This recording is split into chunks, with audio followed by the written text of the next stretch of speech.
Senate Education Committee. Today we do have an agenda with some appointments.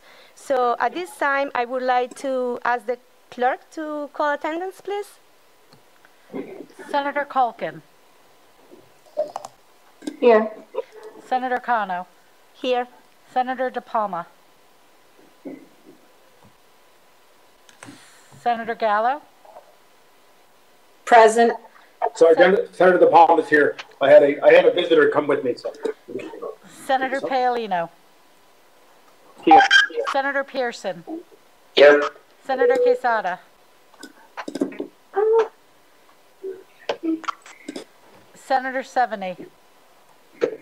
Here. Senator McCaffrey. Here. Chair, you have a quorum. Thank you. Thank you. We do have a quorum. At this time, I would like to let members of the public and also of the committee that we will continue Karen Davis on the agenda to start. And we're going to start the agenda this afternoon with a schedule for advice and consent, the reappointment of Mr. Michael Mello to the Board of Education Council of Post-Secondary Education. And the term will expire January 31st, 2023. Mr. Mello, are you with us today? Yes, Madam Chairman, I am here with you. Welcome to Senate Education Committee. Would you like to give some remarks to members of the committee? Sure, I'll make them brief. I know you have a busy agenda tonight, but thank you for the opportunity. As you mentioned, my name is Michael Mello, and I live at 715 Hope Street in Bristol.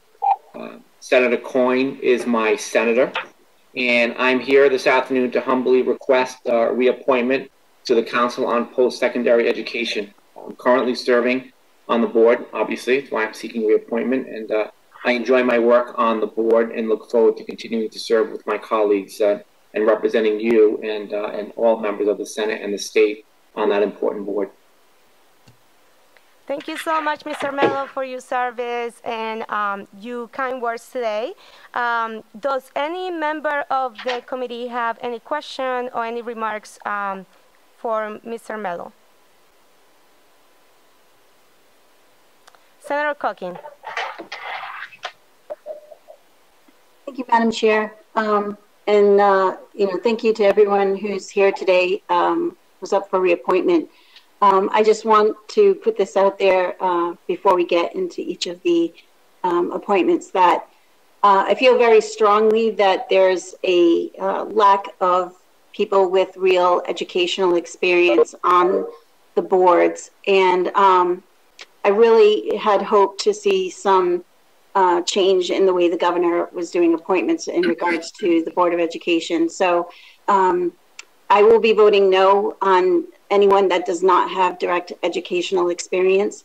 I think you are all fine individuals and you do very well with your positions and in the community. But I do feel very strongly about having more direct educators and teachers on the board. So I just wanted to put that out there. Thank you, Senator Coyne. If there is no more questions or comments for Mr. Mello, I will entertain a motion. Madam Chair. Senator Pearson. Thank you, Madam Chair. I just wanted to echo so many of the comments of Senator Coyne around importance to have educators. It's a cause that I've championed for a long time and really honestly following the footsteps of Senator Satchel. I will say, though, I think we can be balanced in that, and I think we've certainly been successful at driving some balance there. And on the appointment of Mr. Mello, Mike, we've had the chance to get to know each other pretty well, and I appreciate your service, and I think you'd be a good individual to continue in that role. And so, with that, Madam Chair, I'd like to move the advice and consent of Mike Mello. So we have a motion to move. I'd like to second that. Advice consent by Senator Pearson, second by Senator Gallo and Senator Palma.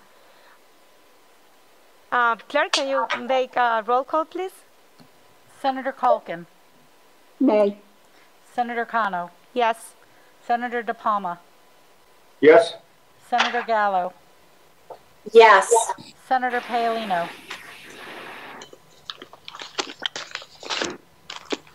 Senator Paolino, Senator Pearson, Yes. Senator Quezada, Yes. Senator Seveney,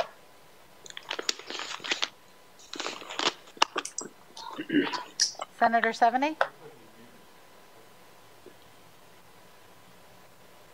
Senator Seveney, are you muted? Leader McCaffrey.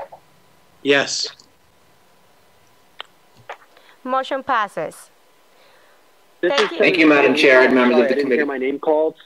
I would like to also vote in the affirmative. Thank you. Can we record Senator Paolino as the affirmative on this vote? Thank you, Senator Paolino. And I just want to say thank you, Mr. Mello, and we look forward to continue working with you. Thank you, Madam Chairman and members of the committee. At this time, I'd also like to let members of the public that we have received written testimony for many of the appointments today in support, and no one has signed up to speak today. Next in the agenda, I would like to call the advice and consent reappointment for Marianne Monte for the Council of Post-Secondary Education on the Board of Education, term expiring January 31st, 2023. Marianne, are you with us today? Madam Chair, I am here. This is Marianne Monte. Thank you very much for having me today. Welcome to the Senate Education Committee, and would you like to say some remarks to members of the committee? Yes, Madam Chair. Just very briefly, it's an honor to be back in front of you for reappointment to the Post-Secondary Council.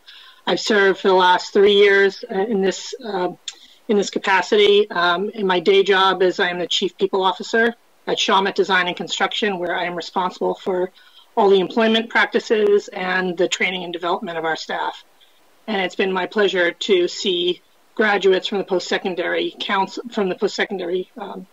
functions at Rhode Island College, CCRI, and even URI thrive, not only at Shawmut Design and Construction, but at many employers. So I would welcome the opportunity to serve again at your pleasure. Thank you so much, Ms. Monte, and thank you for your service. Do I have any questions for members of the committee? That being none, I will entertain a motion. For advice and consent, Madam Chair? That's correct, for advice and consent. I make that motion. Motion made by Senator Pearson. Do I have a second? Second. The Senator. Second by Senator Gallo and Senator Palma. Senator Seveney?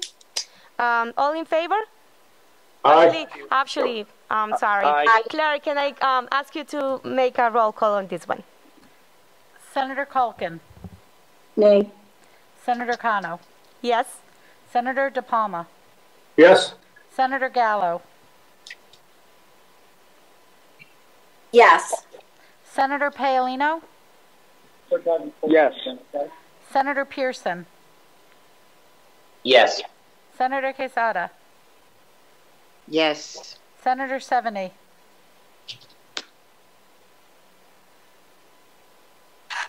Senator Seveney, I believe you're on mute.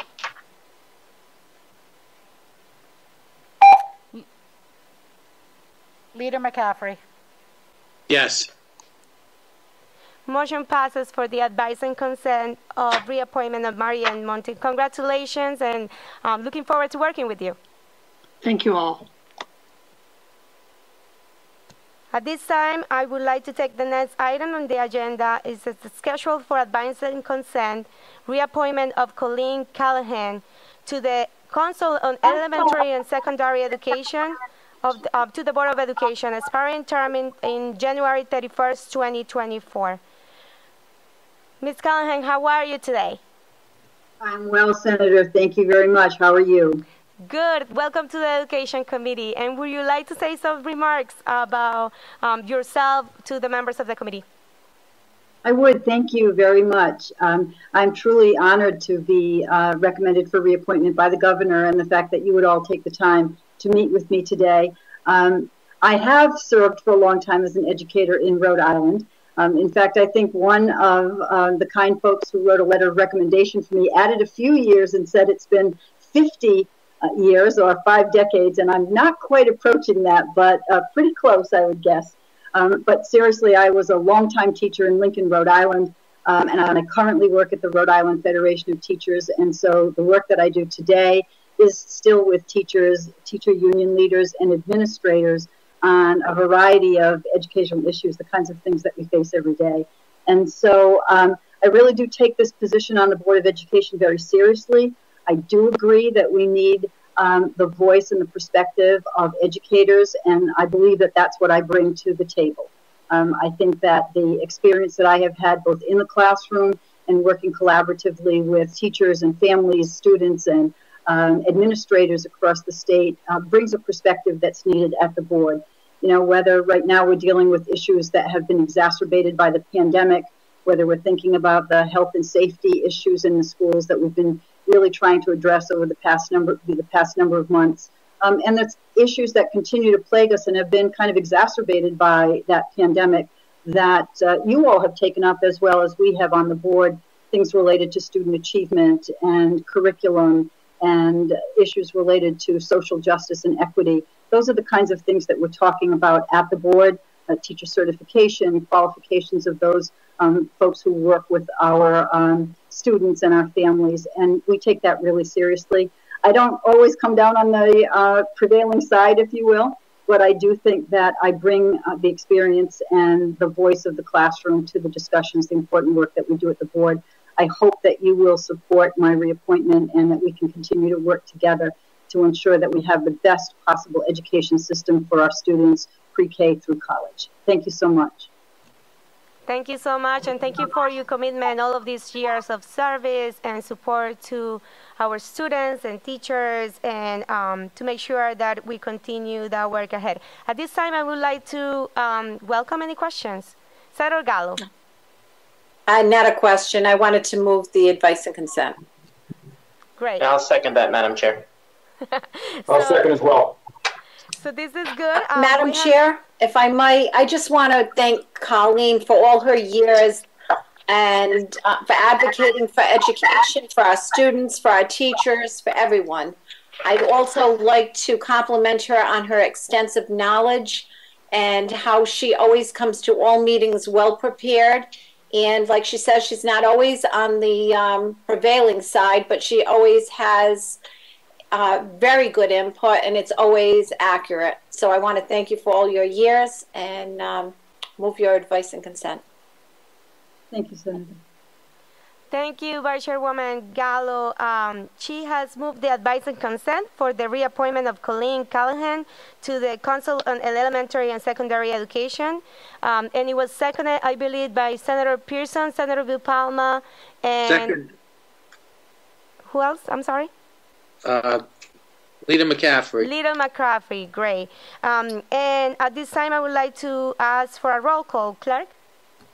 Senator Coyne. Aye. Senator Cano. Yes. Senator Palma. Senator Palma. Sorry, yes, I was on mute. Sorry, Kristen. Senator Gallo. Yes. Senator Paolino. Aye. Senator Pearson. Yes. Senator Quezada. Aye. Senator Seveney. Aye. Leader McCaffrey. Aye. The motion has been approved. And at this time, I'd also like to make a comment that Senator Seveney has stated that he wants to be recorded in the affirmative for both Michael Mello, Marianne Monte. So we are taking that, and he is recording in the affirmative for that. So congratulations, Colleen, and looking forward to working with you. Thank you so much. Thank you, everyone. Next in the agenda, we have a schedule for advice and consent, reappointment of Lawrence Portal to the Council of Elementary and Secondary Education to the Board of Education, term expiring January 31st, 2024. Larry, are you in with us? I'm here, Madam Chair. Welcome to the Senate Education Committee. Thank you very much. Would you like to give some remarks to members of the committee? Yeah, just a couple of quick comments. First of all, I want to thank you and the committee for considering my reappointment. I especially want to thank the former chair of this committee, Senator Gallo, for and the committee's support. Previously, as been stated, I think it's critical that educators, teachers, support professionals are represented on the Board of Education. I was a teacher for 22 years in Exeter, West Greenwich, and now I've been president of NEA Rhode Island for over the past 2 decades. So I bring that voice of educators to the table. And Colleen outlined a lot of the challenges and issues that we face going forward. And certainly the pandemic has brought a lot of those to the forefront. And I look forward to working with you, the Senate, and RIDE on addressing all those issues. The one issue I've been a real advocate for and have worked very closely with the governor the past 3 years on is mental health and social emotional learning for our students. And I'll continue to push that.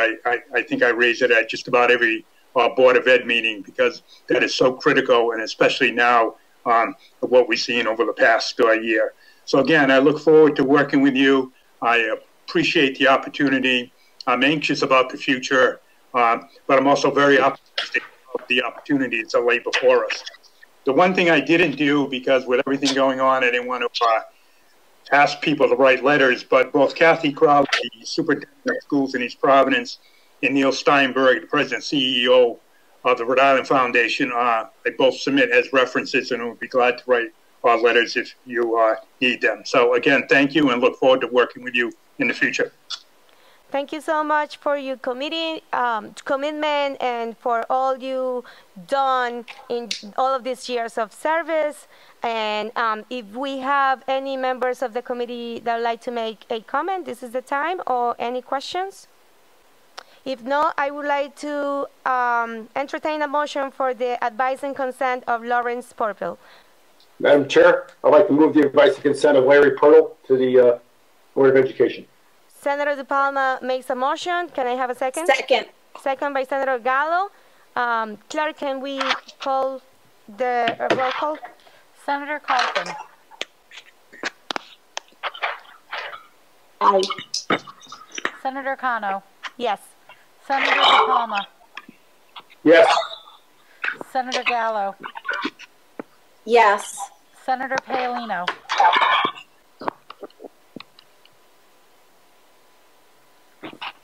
Senator Paolino? Aye. Senator Pearson? Yes. Senator Quezada? Aye. Senator Seveney? Aye. Leader McCaffrey? Aye. Motion passes. Congratulations. We're looking forward to continue working with you. Thank you very much, Senator, and thank you to the committee. Thank you. At this time, I would like to call into the next person in the agenda. And this is the only appointment that we have this afternoon. It would be the appointment of Cornelius M. Kerwin, Doctor, and by Cecilia Rose to the University of Rhode Island Board of Trustees, term expiring February 1st, 2022. So this is his first appointment, and he is a URI graduate, obtained a master's degree in political science in 1973. His undergraduate degree was from American University, received his PhD from Johns Hopkins University, was a political science professor at American, and became dean of the school. Then he was named provost. Dr. Kerwin, you oversaw many important changes at the American University, and we will welcome you to the Senate Education Committee. Would you like to make some remarks to the members of the committee? You are muted.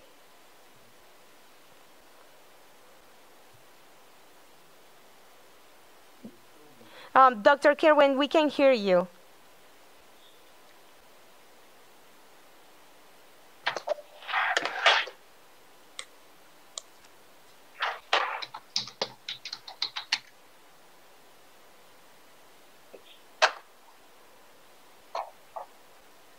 Dr. Kerwin?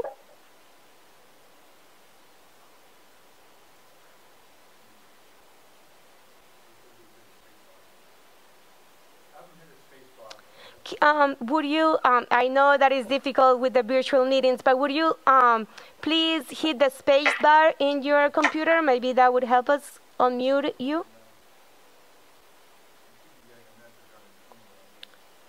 Dr. Kirwan, you should be getting a message on your screen, maybe to let us unmute you, Mike. Okay, can you hear me now? Yes, we can. Welcome. Thank you. First, let me say how honored I am to be asked to serve on the Board of Trustees of the University of Rhode Island. You mentioned a number of things that are important to me in my background, but the University of Rhode Island to me was critical in my development as an academic, a professor, a scholar, and ultimately to the presidency of American University. I'm currently President Emeritus of American University. I'm Professor of Public Administration and Policy as well. But over the years, I've had the opportunity to serve in a number of positions, leadership positions in higher education, including the board of the American Council on Education, the board of the National Association of Independent Colleges and Universities, our athletic conference, the Patriot League, and of course the Washington Consortium. I feel the University of Rhode Island has done remarkably well over the past decade, and very impressed with the way they've handled the COVID crisis in particular. So when I was asked to serve on the board, I was not only delighted but honored, and I'd be happy to answer any questions that the members of the committee or others might have for me. Thank you so much for your remarks. I have actually a question for you. I know that you have over so many important changes at the American University. Which change or new initiative do you think made the biggest positive impact for the students and the university as a whole? I think the biggest change that I'm proudest of is the reversal of a financial aid policy that focused primarily on merit and less on need. When I became president, we provided about 85% of our financial aid to people who were believed to be academically gifted, and then 15% or so was left for folks who had substantial need. We reversed that just about 100%.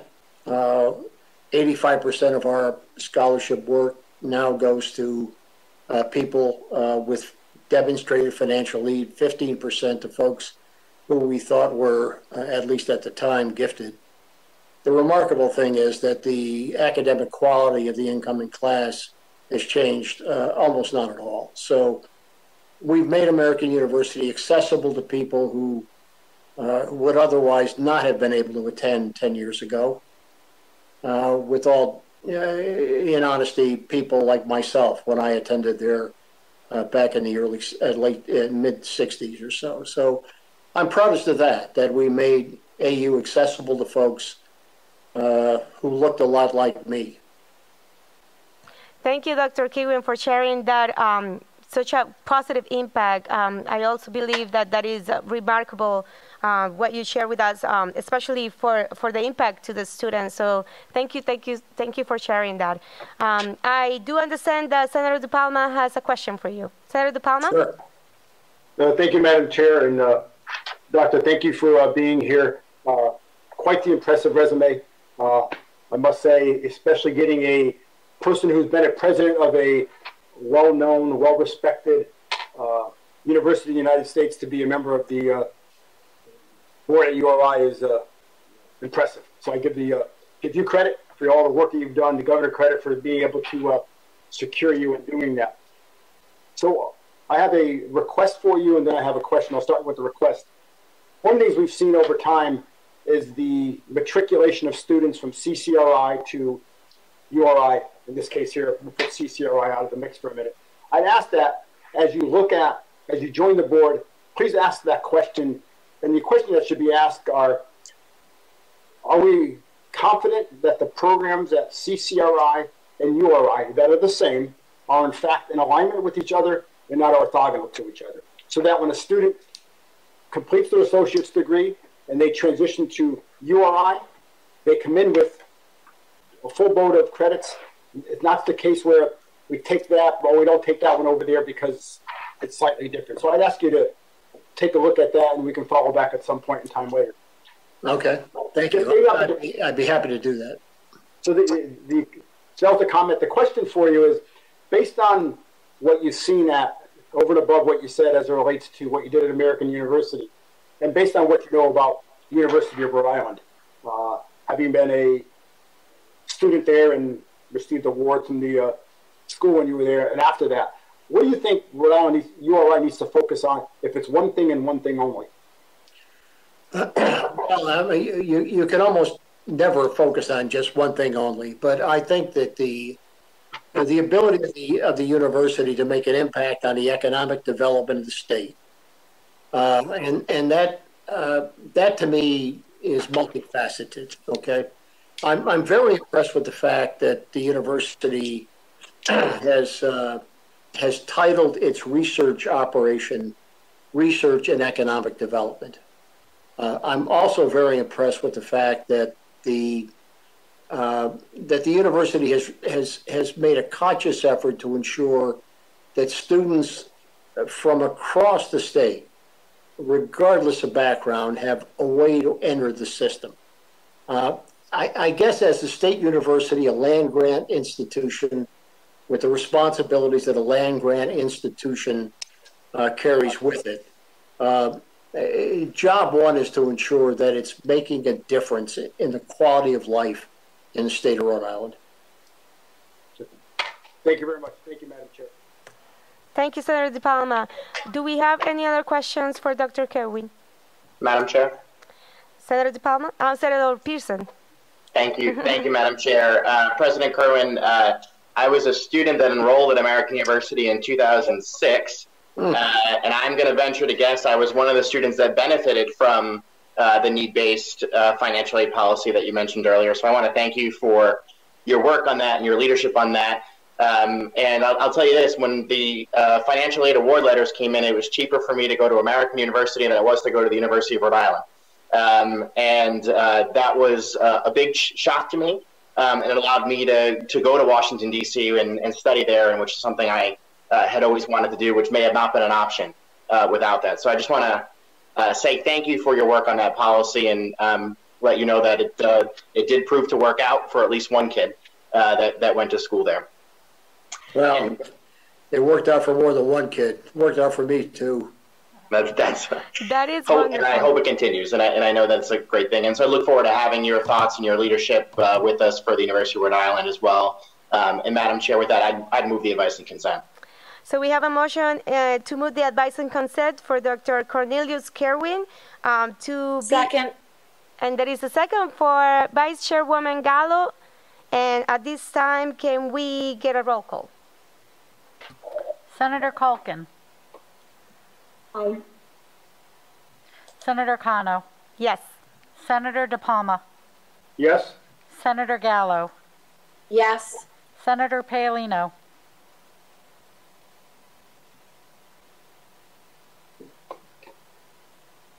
Senator Paolino? Aye. Senator Pearson? Yes. Senator Quezada?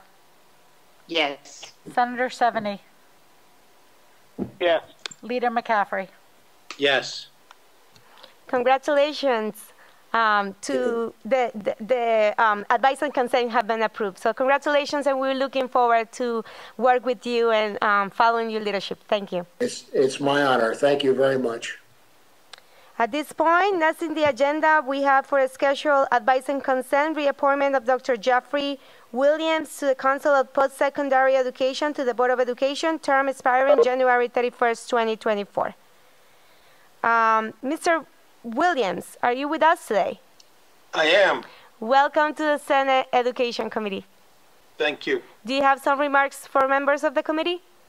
Yes, and thank you for this opportunity. I do want to really first recognize Chairwoman Barbara Cottom, as well as the chairman of our council, Tim Del Judas, really for their work, as well as my other colleagues who have been serving in this capacity for a number of years. I want to really recognize them for their hard work. This will be my, should you agree, my third appointment to this council. And it's an honor, a privilege, and also an eye-opening experience to see all that it takes to run the colleges and hopefully do it well. And so I look forward to serving in this term, again, should you agree, and to roll up my sleeves and do the work necessary to move the colleges forward. Thank you so much for your service and for your commitment to education in Rhode Island. Do we have any members of the committee that would like to ask a question or a comment?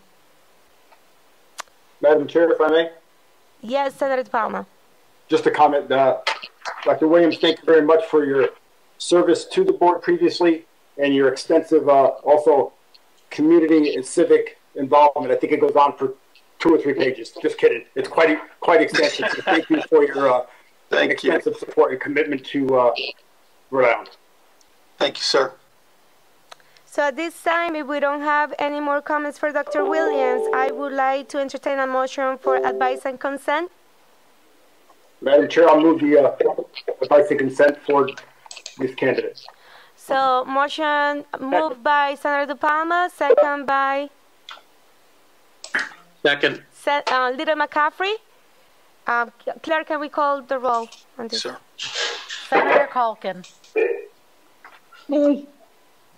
Senator Cano. Yes. Senator Palma. Yes. Senator Gallo. Yes. Senator Paolino.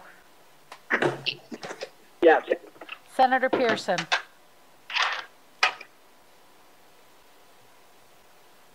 Yes. Senator Quezada. Yes. Senator Seveney. Yes. Leader McCaffrey. Yes. Motion passes. Congratulations. We're looking forward to your continued leadership and commitment to education. Thank you. Thank you all. Next in the agenda, we have a schedule for advice and consent, reappointment of Rachel Green for the Council of Post-Secondary Education to the Board of Education, term expiring January 31st, 2023. Ms. Green, are you with us today? Yes, I am. Welcome to the Education Committee. Would you like to make some remarks to members of the committee? I would, and I'll make them short. Thank you. Thank you, members of the committee. I'd also like to thank everyone who was part of my renomination for this position. I've now served on the Post-Secondary Council for over 3 years, close to 4, and I've greatly enjoyed my work. My mother was a public school teacher. I am a product of public school education. It's very exciting to be part of our public institutions, our higher ed institutions. And particularly during this very difficult time period with COVID, it's been challenging and rewarding to work with our presidents in even a closer capacity than we have in the past to try to help them through this challenge. So I appreciate and I feel honored to serve in this capacity, and I would love to continue doing so. Thank you so much for your remarks. Do we have any members of the committee that have any questions for Ms. Green? Comments, questions? That being known, I will entertain a motion for advice and consent. Madam Chair, I'll move the advice and consent. Motion made by Senator Palma. Second by Leader McCaffrey. Second, yeah. Senator Seveney. Claire, can you call the roll, please? Senator Coyne. Nay. Senator Cano. Yes. Senator Palma. Yes. Senator Gallo. Yes. Senator Paolino. Yes. Senator Pearson. Senator Quezada. Yes. Senator Seveney. Yes. Leader McCaffrey. Yes. Motion passes for advice and consent. Congratulations, and we look forward to continue working with you. Thank you. Next in the agenda, we have scheduled for advice and consent the reappointment of Jo Eva Gaines to the Council of Elementary and Secondary Education to the Board of Education, term expiring January 31st, 2024. Ms. Jo Eva, how are you today, and welcome to the Senate Education Committee. I'm well, thank you. Can you hear me? Yes, we can. Okay. Would you like to make some remarks to members of the committee at this time? Sure. Thank you, Madam Chair. I thank you for the opportunity to be able to join you this evening. For those of you who don't know me, several of you do, I'm Jo Eva Gaines, and I have served on the Board of Education intermittently since 1985. Believe me, not consecutively.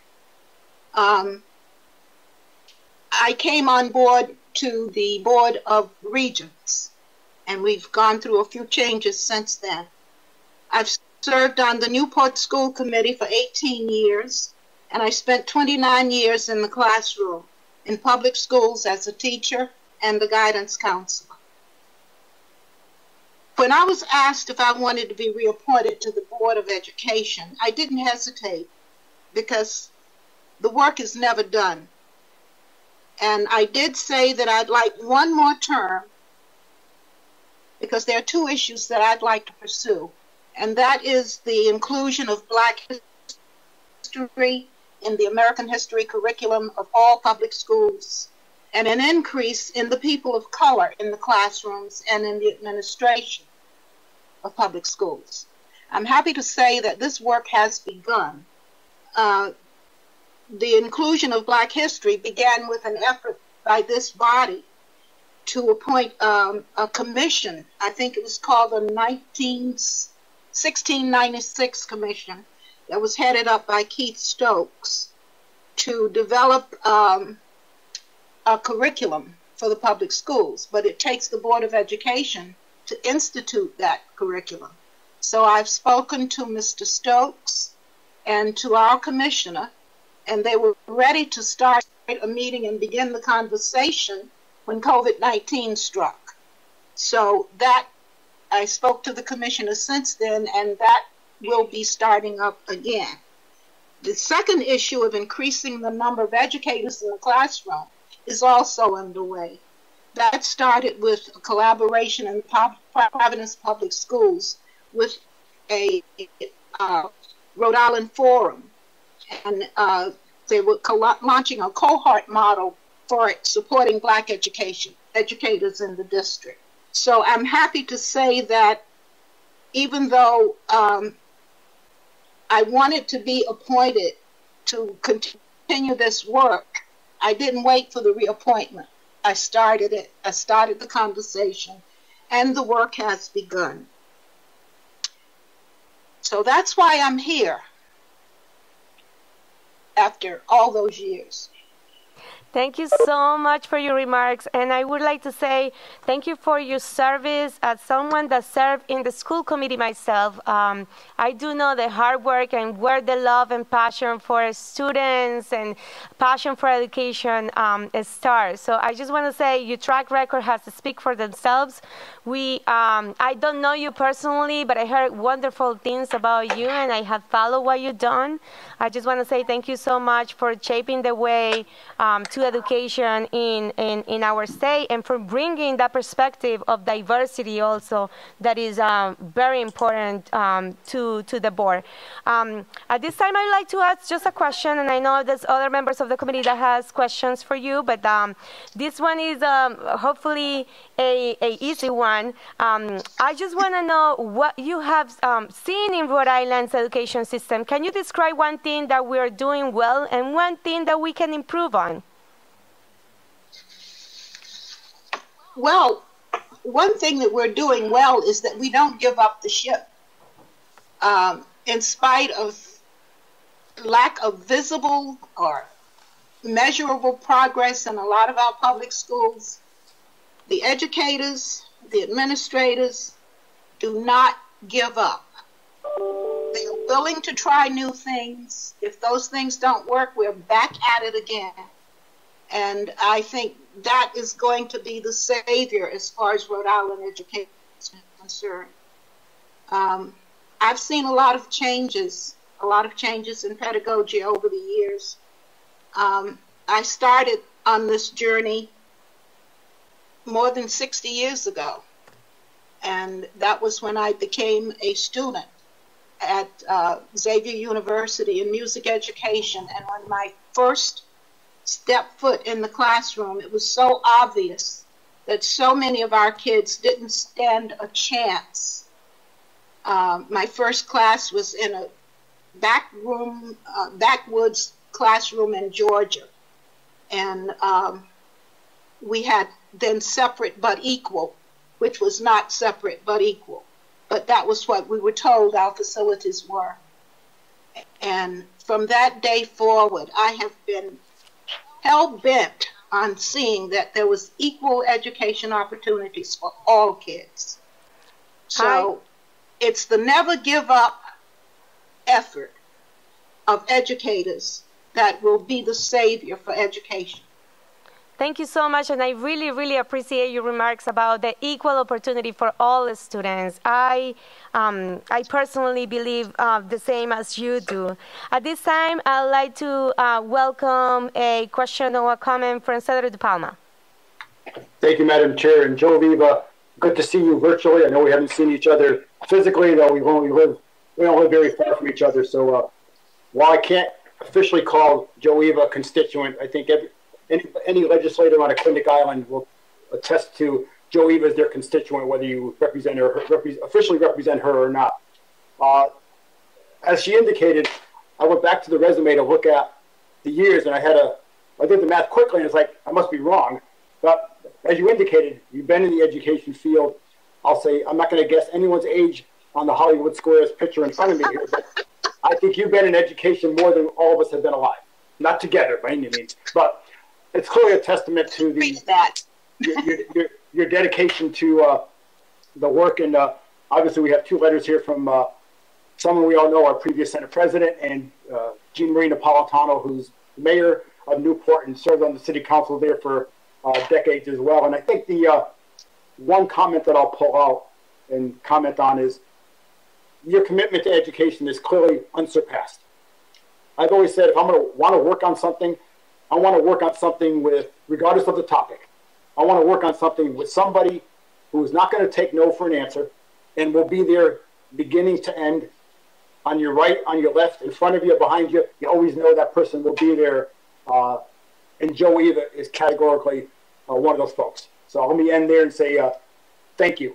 Thank you. Thank you for everything you've done and a willingness to want to be reappointed yet again to serve not just Newport, as you have in all the work there with the Pell School and the work that's happening there, but clearly helping all Rhode Islanders as the chairwoman at So Joe Eva, thanks again for saying yes.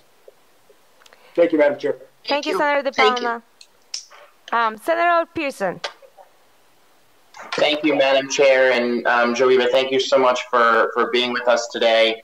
I want to start by just saying thank you for your decades of service, both in the classroom and on the Board of Ed. I think the perspective that you bring from not only the history on the Board of Ed and in the classroom is important, but also so much of the experiences that you bring to the Board of Ed, I just think are truly invaluable. I did want to ask, though, and I wanted to bring up a concern regarding a position that you took in December on the Board of Ed.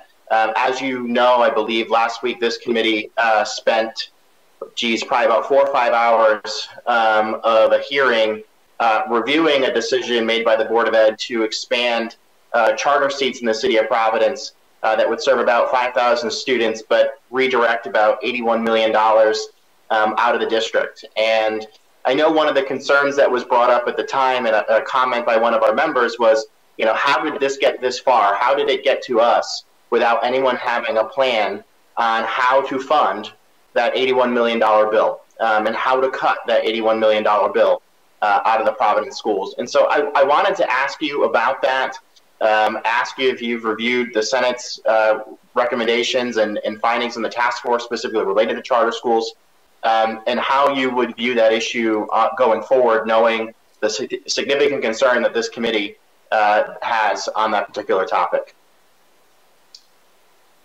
You know, that vote was born out of frustration. It was my frustration with the lack of progress in those schools, Providence and Central Falls in particular. not just with the latest efforts, but efforts going back to 1985 when I first came on the board. There have been 3 generations of students since I first started on the Board of Education who had a hit-or-miss education. And the reports indicate that the majority of those students had a missed opportunity, had a good educational experience. We can't continue on that path. We have to do better. The status quo will not improve anything. There has to be change. New venues have to be tried. When we began this journey on charter schools, I was not in favor of them. I'm a product of the public schools. I have worked my entire life in the public school system. Over the years, I've tried to keep an open mind and closely follow the progress of those schools. And what I've observed on the workings of each charter, I mean, one we closed because they weren't performing. I've called out the inefficiencies, and I've stood firm in demanding that they adhere to the guidelines of RIDE. I have insisted from the beginning that these schools would not create a parallel system, but would bring something different to the experience of the students who were in those schools. Another thing that I wanted to see was a sharing of the best and successful practices that these charter schools had the freedom to exercise and bring those practices back to the public schools. Every year that these schools come up for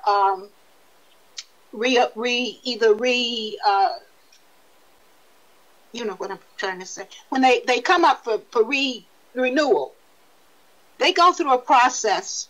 We visit, we ask questions, and I asked about those processes of sharing, and I wasn't pleased at what I got back.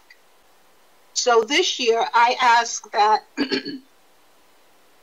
it be documented in their review, their efforts at outreach to the public schools, to the district schools, for those efforts in sharing best practices, so that we can see who they talk to, when they talk to them, and what the results of those conversations were. This has been implemented. When I reviewed the testimony, all the public officials that testified at those hearings talked about quality, they talked about change, they talked about parental waiting lists for these schools. Not one official said anything about a difficulty with the financial arrangements. What were we to think? That they had it, that they knew what they were going to do? I assumed that because nobody said it was a problem. So I voted my conscience. I voted what I thought would give kids a fair shake, a fair chance at getting a good education and reduce the waiting lists in Providence. It was not easy, but I did it. Joanna, thanks so much for your thoughts there. And I guess what I would, just this Senate in partnership with the House and the governor in the last few years, the Providence schools have now been taken over by the state and run by RIDE, and the Board of Ed oversees RIDE. So, I would argue that you as a board member, as well as others, are now running the Providence schools as much as anybody.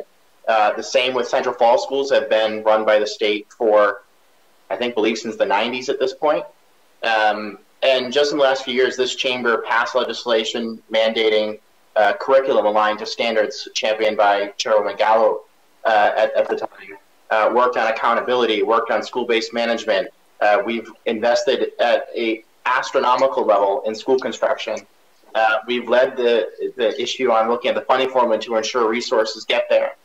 And, the General Assembly has acted multiple times in the last several years around adding in requirements for the Board of Ed to consider the financial impact to the sending districts. And, you know, I guess what I would say is, you know, knowing the outcome of the hearing that we just had last week, and you know, I asked and other members of the committee asked the City of Providence for their plan for $81 million in reductions.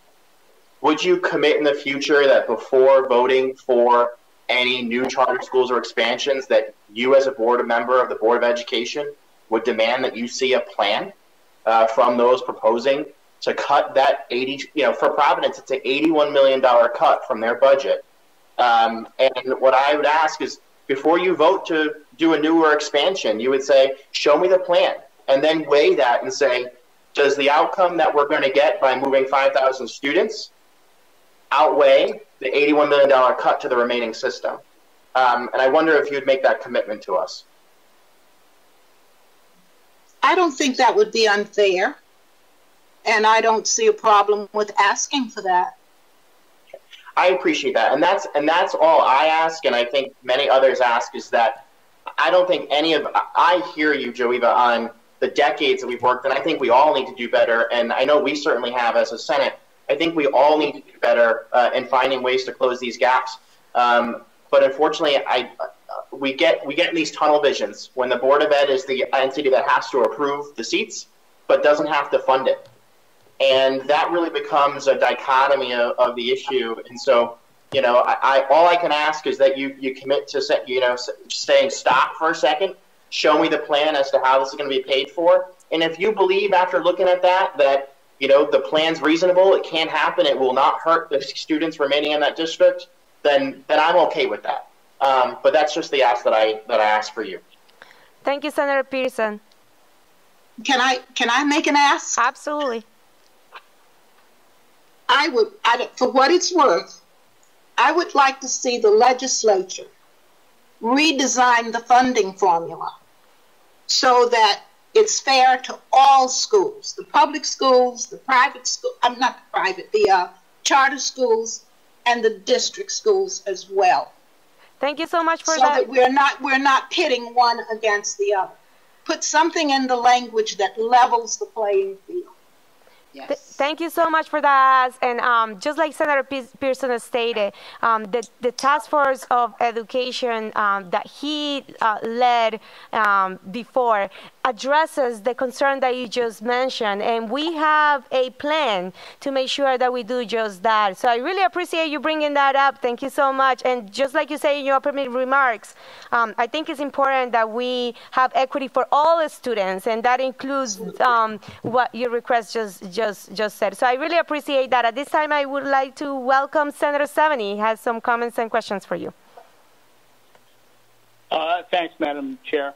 Joeva, let me just echo all the comments that Lou DePalma made. I mean, your contributions to public education across recent history is huge. That said, you know, Senator Pearson, I think, voiced the general concern that many of us felt at the hearing last week for that bill to take a breath and pause the expansion of these charter school seats. I mean, I will tell you from my own perspective, as a former school committee person, married to a spouse who's been a public school teacher for the last 22 years, I believe today as much in the public school system in America as I ever did. And I will tell you my own view, and you've heard this from me before. The charter schools are a parallel system. I think it's just a Band-Aid. As you said yourself, there's frustration out there, and frustration leads to decisions which may not be optimum. Okay, we were all very concerned last week because we had state leaders telling us this was a good thing and endorsing it, and then going silent as soon as somebody said, what about the kids whose lottery ticket didn't get picked? What about all the kids left behind? Yep. And, I mean, you just said yourself, we cannot give up this ship.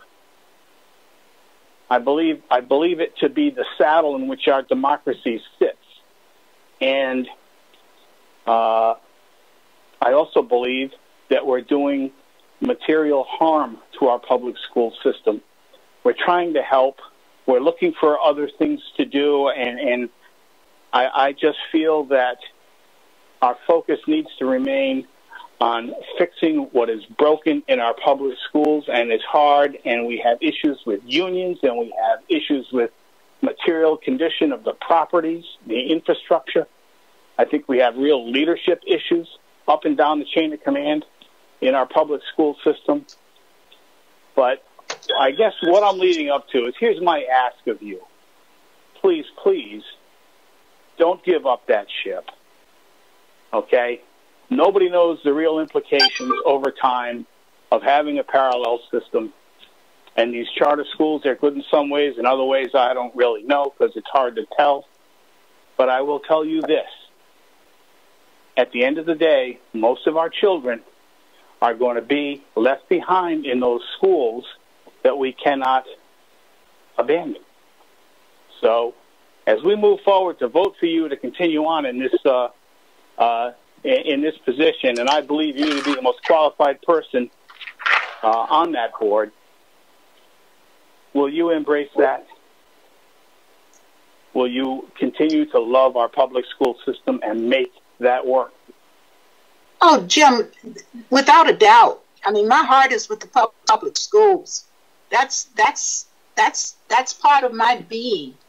Absolutely. And I'm not saying that there have been no successes, because the educators, the teachers in those classrooms are doing the best that they can with what they have. They don't have enough. And I am not giving up on the public schools, but I also can't just say these charters aren't doing a service, because they are. And if they can share what their successes are, that puts the public schools that much farther ahead. Yeah, I understand all that. And so let me leave you with this thought. What we're having here really is a money conversation. And money is oxygen. Okay? And I'm concerned that, frankly, take the Providence School District, okay?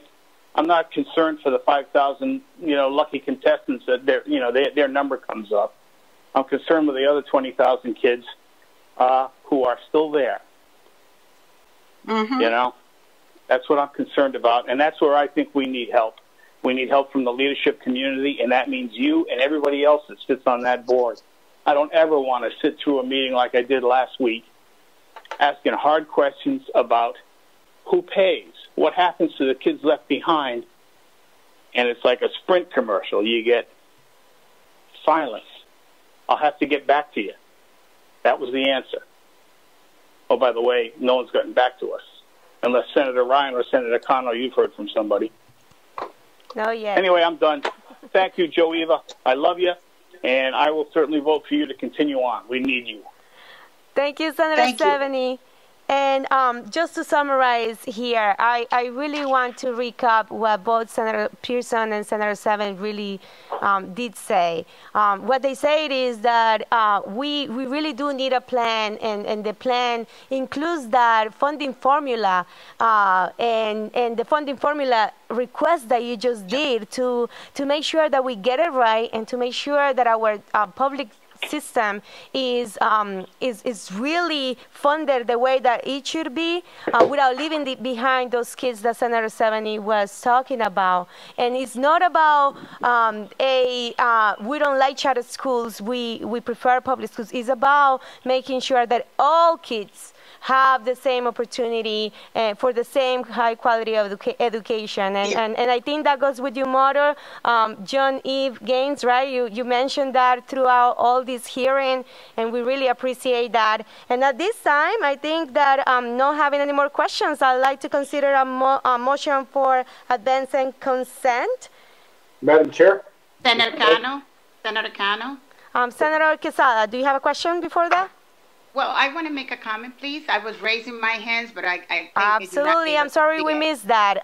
Senator Quezada.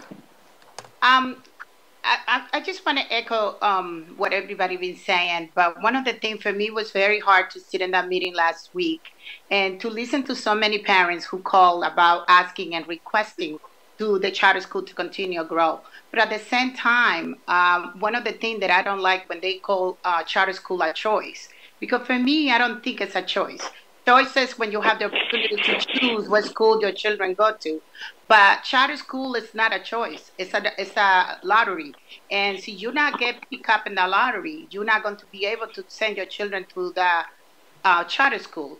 And at the same time is, you know, especially for me that I represent a big Latino population in my district. And that's one of the community who get affected most. Especially because those are the children who really applying to go to charter school. It broke my heart to sit down in that meeting last week and to hear all the comments that they be talking about myself and Senator Cano. And it's not that we have anything against charter school.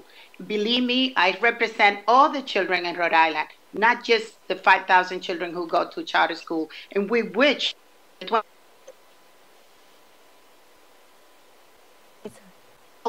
get the same education those children getting at charter school, and that's the goal and our purpose. And thank you for your hard work. To hear somebody who's been in that job for so long and to hear your passion on this issue, me a lot of you know, it's so happy to see somebody being in that position to still have that passion for what you do. Thank you. Thank you, Senator Quezada. Thank you. And that is correct. I think that we have to take hard decisions, and sometimes it's taking the wrong way or the different perspective by some members of the community. But we are here to represent all the students, including the students of the minority community that are not able to get selected in that lottery in the charters. So with that being said, I really would like to entertain a motion for advice and consent for the reappointment of Joe Eva Gaines to the Council of Elementary and Secondary Education. Madam Chair, I'd like to move that advice and consent for not only a good leader in education, but also a good friend. Senator De Palma. I'll second that. Senator De Palma moved the motion. Senator Seveney second, as well as Senator Quezada and Vice Chairwoman Gallo. Chair Cano, can I please speak for a moment? Absolutely. I was trying to wait until everybody was done. So I not only second this, but I have to say that I go way back on the Board of Regents with Joe Eva Gaines, back to, it was probably like 98 or so. And whether we agreed or disagreed, it was always respectful. And I think that's what's most important about this conversation. Whether we agree or we disagree, we need to respect the opinions of other people and make sure that we are doing what is best for our community and what we believe to be best. So with that, I just want to thank Joe Eva Gaines for all of her work throughout all of these years and for always caring for the children and for always being respectful. I second this. Thank you, Vice Chairwoman Gallo. Thank you, Anna. So we do have a motion and seconded. Claire, can you call the roll? My pleasure. Senator Culkin. Aye. Senator Cano. Yes. Senator De Palma. Yes. Senator Gallo. Yes. Senator Paolino. Senator Paolino. Yes. Senator Pearson. Yes. Senator Quezada. Yes. Senator Seveney. Yes. Leader McCaffrey. Yes. That's great. Motion passes, and thank you again for your commitment and your passion to education in Rhode Island. And we're really looking forward for you continuing having this conversation and advocating for everybody in Rhode Island. I'd like to thank the committee for your confidence, giving me one more try at this. Thank you very much. That's great. Thank you, Joeva. At this time, we don't have any more items in the agenda. I'd like to entertain a motion for adjournment. So moved. A motion in the table made by Chairwoman Gallo and seconded by Senator Seveney and Palma. All in favor? Aye. Thank you, everybody. Have a great night. Bye. Thank you. Thank you.